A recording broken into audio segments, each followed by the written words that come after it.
اعوذ باللہ من الشیطان الرجیم بسم اللہ الرحمن الرحیم اللہم صلی اللہ سیدنا مولانا محمد النبی الامی وعلی آلہ وبارک وسلم علیہ۔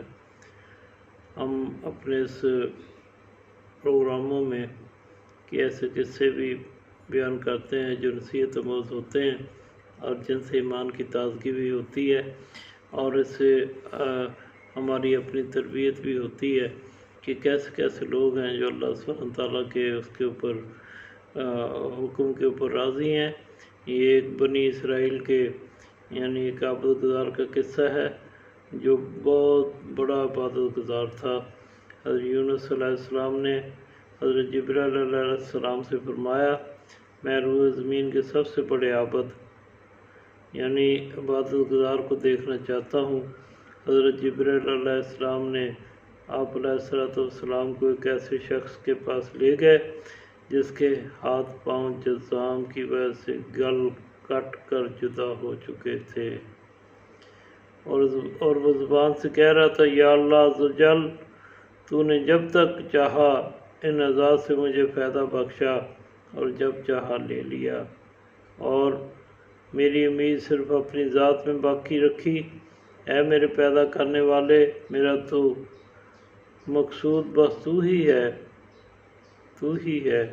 حضرت یونس علیہ السلام نے فرمایا، اے جبریل علیہ السلام، میں نے آپ کو نمازی روزہ دار قسم کا کوئی شخص دکھانے کا کہا تھا۔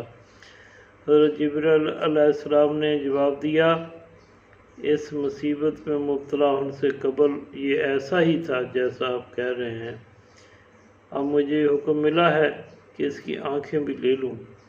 حضرت جبریل علیہ السلام فرمایا کہ اللہ کی طرف مجھے حکم آ گیا کہ میں اس کی آنکھیں بھی ضائع کر دوں۔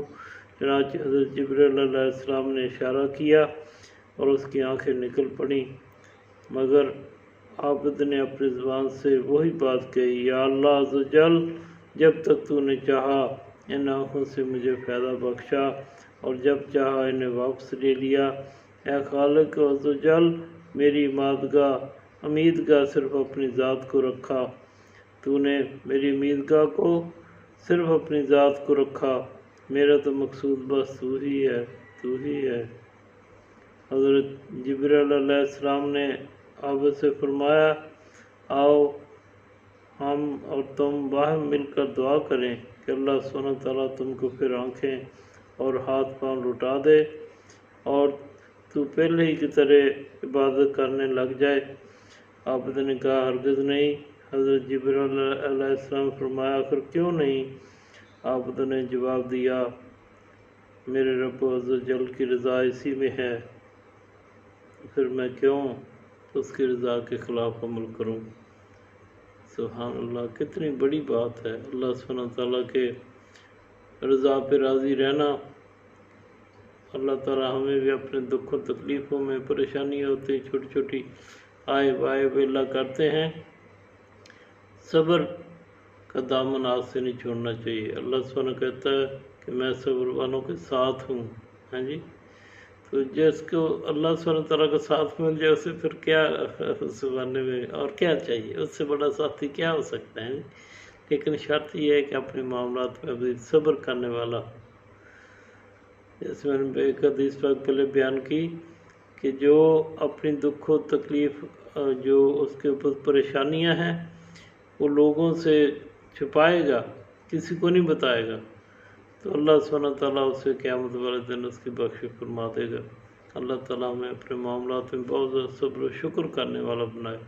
جتنا ملے وہ اللہ کی طرف سے آدمی خوش ہو کہ یا اللہ تو نے مجھے دیا ہے۔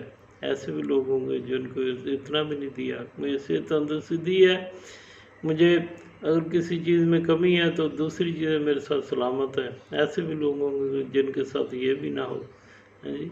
اللہ سبحانہ تعالیٰ کا کہتا ہے جو میرا شکر کرے گا میں اس کے اپنی نعمتیں اور اس کے اوپر بڑھا دوں گا۔ اللہ سبحانہ تعالیٰ ہمیں اپنی شکرانِ نعمت کرنے والوں میں شامل فرمائے اور ناشکری سے بچائے۔ السلام علیکم ورحمۃ اللہ وبرکاتہ۔